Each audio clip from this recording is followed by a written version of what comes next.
ಅವ್ವ ಬೇಡ ಅಂತ ಹೇಳಾದ್ಮೇಲೂ ನಾವಿದನ್ನ ಹೀಗೆ ಮುಂದುವರಿಸಬಾರ್ದಿತ್ತು ಅಂತ ಅನ್ನಿಸ್ತಿದೆ. ನಾನು ಸುಮ್ಮಂಗೆ ಹೇಳ್ದೆ ಕಣವಿ ಇದೆಲ್ಲ ಬ್ಯಾಡ ಅಂತ, ಆದ್ರೆ ಅವಳು ನನ್ನ ಮಾತೇ ಕೇಳಲಿಲ್ಲ. ಪುಟ್ಟವ್ವನ ಮನೆ ಅಂದ್ರೆ ಯಾವಾಗಲೂ ಎಷ್ಟು ಲವ್ಲವಿಕೆಯಿಂದ ಇರ್ತಾ ಇತ್ತು.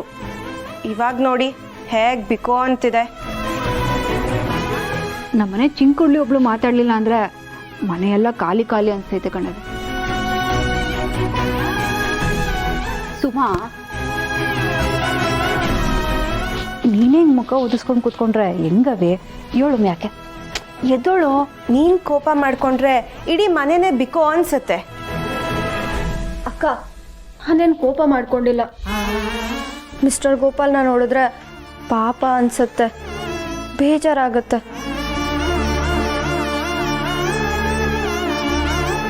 ನೀನೊಬ್ಳು ಸರಿ ಹೋದ್ರೆ ಎಲ್ಲನೂ ಸರಿ ಹೋಯ್ತೈತೆ ಕಣವಿ. ಹಲೋ ಮಿಸ್ಟರ್ ಓಲ್ಡ್ ರೋಮಿಯೋ, ಎದ್ ಬನ್ನಿ. ನಿಮ್ಗೇನು ಹೊಟ್ಟೆ ಹಸ್ವಾಗ್ತಿಲ್ವಾ? ದೇವಸ್ಥಾನದಾಗೆ ಹೊಟ್ಟೆ ತುಂಬಿರ್ಬೇಕಾದ್ರೆ ಇನ್ನೆಲ್ಲ ಸಿಗ್ತದೆ ಕುಸಿ.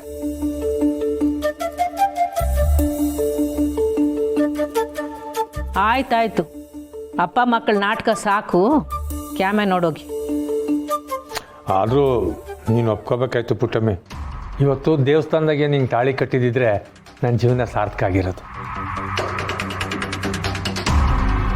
ಅಲ್ಲ ಮಿಸ್ಟರ್ ಗೋಪಾಲ್, ನಿಮ್ಗೆ ಈ ವಯಸ್ಸಲ್ಲೂ ನಮ್ಮ ಅವ್ವನ ಮೇಲೆ ಇಷ್ಟೊಂದು ಲವ್ವ?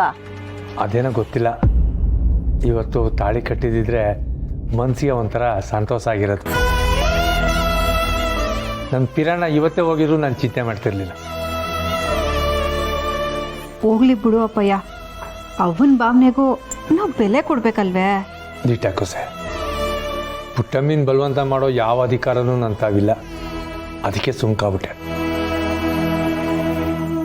ನೋಡಯ್ಯ, ನೀನು ನನ್ನ ಬಿಟ್ಟು ಹೋದ್ಮ್ಯಾಕು ನೀನು ಕಟ್ಟಿದಿ ತಾಳಿ ನನ್ನ ಕುತ್ತಿಗೆಯಲ್ಲೇ ಐತೆ ಅಂತಂದರೆ ಅದ್ರ ಮ್ಯಾಕೆ ನೀನೇ ಅರ್ಥ ಮಾಡ್ಕೊ.